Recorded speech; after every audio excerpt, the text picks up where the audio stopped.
ഇനി വരുന്നത് ഒരു ഡ്രോൺ യുഗമാണ് എന്നതിൽ ആർക്കും സംശയമില്ല. ഇനി യുദ്ധഭൂമി കീഴടക്കാൻ പോകുന്നത് ഈ കൊലയാളി ഡ്രോണുകളായിരിക്കും. അതെ, തലച്ചോറ് മാത്രമുള്ള യുദ്ധവെറിയന്മാർ, ദയയോ കരുണയോ തുടങ്ങിയ വികാരങ്ങളില്ലാത്ത, ഹൃദയമില്ലാത്ത കൊലയാളികൾ. ഇതിനപ്പുറത്തേക്ക് ഒരു വിശേഷണം ഇത്തരം ഡ്രോണുകൾക്ക് നൽകാനില്ല. റഷ്യ യുക്രൈൻ യുദ്ധം നമ്മൾ കണ്ടതാണ്. ഉപയോഗിക്കാൻ കഴിയുന്നത്ര വ്യത്യസ്തമാർന്ന ആയുധങ്ങൾ യുദ്ധഭൂമിയിലുണ്ട്. പരസ്പരം വിട്ടുകൊടുക്കാതെ പോരാടുകയാണ് ഇരു രാജ്യങ്ങളും. എന്നാൽ ഇനി ഈ യുദ്ധത്തിൽ ഉപയോഗിക്കാൻ പോകുന്നത് എന്താണ്? ഡ്രോണുകൾ, അൺമാൻഡ് കോമ്പാക്ട് ഏരിയൽ വെഹിക്കിൾ എന്നറിയപ്പെടുന്നവ തന്നെ. യുക്രൈനിൽ റഷ്യൻ അധിനിവേശം തുടരുന്നതിനിടെ ലോകം ആശങ്കപ്പെട്ടിരുന്ന സാങ്കേതിക വിദ്യയുടെ പ്രയോഗം യുദ്ധഭൂമിയിൽ സംഭവിച്ചേക്കും എന്ന ആശങ്ക പങ്കുവച്ച് പ്രതിരോധ വിദഗ്ധർ തന്നെയാണ് രംഗത്തെത്തുന്നത്. റഷ്യയെ പ്രതിരോധിക്കാൻ യുക്രൈൻ സേന വലിയ തോതിൽ ഡ്രോണുകൾ ഉപയോഗിക്കുന്നുണ്ട്.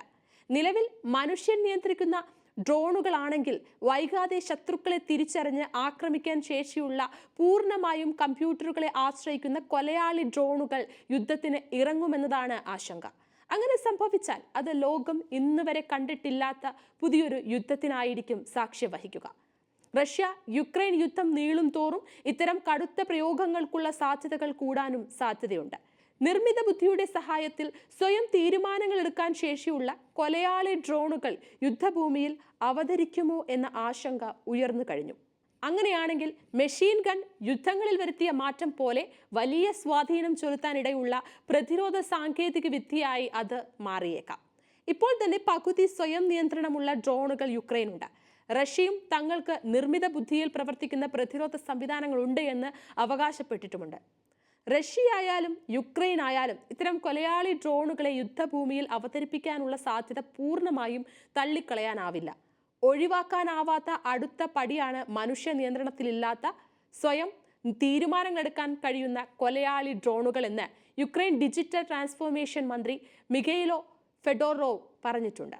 അടുത്ത 6 മാസത്തിനകം അത് സംഭവിക്കാം എന്ന മുന്നറിയിപ്പും അസോസിയേറ്റഡ് പ്രസിന് നൽകിയ അഭിമുഖത്തിൽ അദ്ദേഹം പറഞ്ഞിരുന്നു. പരമാവധി വിവരങ്ങൾ ശേഖരിക്കാനും തീരുമാനമെടുക്കാനും സൈനികർക്ക് പരിമിതികളുള്ള യുദ്ധത്തിന്റെ മുന്നണിയിലായിരിക്കും ഇത്തരം കൊലയാളി ഡ്രോണുകളെ ഇറക്കുക എന്നാണ് ലഫ്റ്റനന്റ് കേണൽ യറോസ്ലോവ് ഹോൻചാർ പറയുന്നത്. ഡ്രോണുകളെ കുറിച്ച് പഠിക്കുന്ന ലാഭരഹിത സംഘടനയുടെ സഹസ്ഥാപകനാണ് അദ്ദേഹം. നിലവിൽ മനുഷ്യ നിയന്ത്രണത്തിലെ സ്വയം തീരുമാനമെടുക്കുന്ന ആയുധങ്ങൾ ഉപയോഗിക്കരുത് എന്നാണ് യുക്രൈൻ സൈന്യത്തിന്റെ നയം. എന്നാൽ ഭാവിയിൽ അത് മാറ്റം വരുത്താനിടയുണ്ട് എന്നും ആശങ്ക ഉയരുന്നു. നിർമ്മിത ബുദ്ധിയുടെ സാധ്യതയെക്കുറിച്ച് നേരത്തെ തന്നെ റഷ്യ പരസ്യമായി അഭിപ്രായപ്പെട്ടിട്ടുണ്ട്. നിർമ്മിത ബുദ്ധിയുടെ സാങ്കേതിക വിദ്യയിൽ ആരാണോ മുന്നിലെത്തുന്നത് അവർ ലോകം കീഴ്പ്പെടുത്തും എന്നായിരുന്നു 2017 എഞ്ചിനീയറിംഗ് വിദ്യാർത്ഥികളോട് നടത്തിയ സംവാദത്തിനിടെ റഷ്യൻ പ്രസിഡന്റ് വ്ളാദിമിർ പുതിൻ പറഞ്ഞത്. അമേരിക്കൻ സൈന്യത്തിന്റെ എല്ലാ വിഭാഗങ്ങളിലും നിർമ്മിത ബുദ്ധിയുടെ സാധ്യതകളെക്കുറിച്ച് ഗവേഷണങ്ങൾ നടക്കുന്നുണ്ട്. ഏതെങ്കിലും വിഭാഗത്തിന്റെ ഡ്രോണുകളെ എതിരാളികൾ പൂർണ്ണമായും നശിപ്പിച്ചാൽ അവർക്ക് കീഴടങ്ങുകയല്ലാതെ മറ്റ് മാർഗമില്ലെന്നും അന്ന് പുടിൻ ഓർമ്മിപ്പിച്ചിരുന്നു. എന്നാൽ അമേരിക്ക പോലുള്ള രാജ്യങ്ങൾ യുക്രൈന്റെ സഹായത്തിനുണ്ട്. ഇവരുടെ കയ്യിലെല്ലാം പലതരത്തിലുള്ള കൊലയാളി ഡ്രോണുകളുമുണ്ട്. ഇതെല്ലാം ഉപയോഗിച്ചാൽ യുദ്ധഭൂമിയിൽ പിന്നെ ആരും അവശേഷിക്കില്ല. മനുഷ്യകുലത്തെ മുഴുവനായും ഇല്ലാതാക്കാൻ തന്നെ പോന്നവരാണ് ഈ കൊലയാളി ഡ്രോണുകൾ. ഞാൻ കൃഷ്ണപ്രിയ. കൂടുതൽ വാർത്തകൾക്ക് Kerala Kaumudi news YouTube channel subscribe ചെയ്യുക. നിങ്ങളുടെ അഭിപ്രായങ്ങൾ കമന്റിലൂടെ ഞങ്ങളെ അറിയിക്കുക.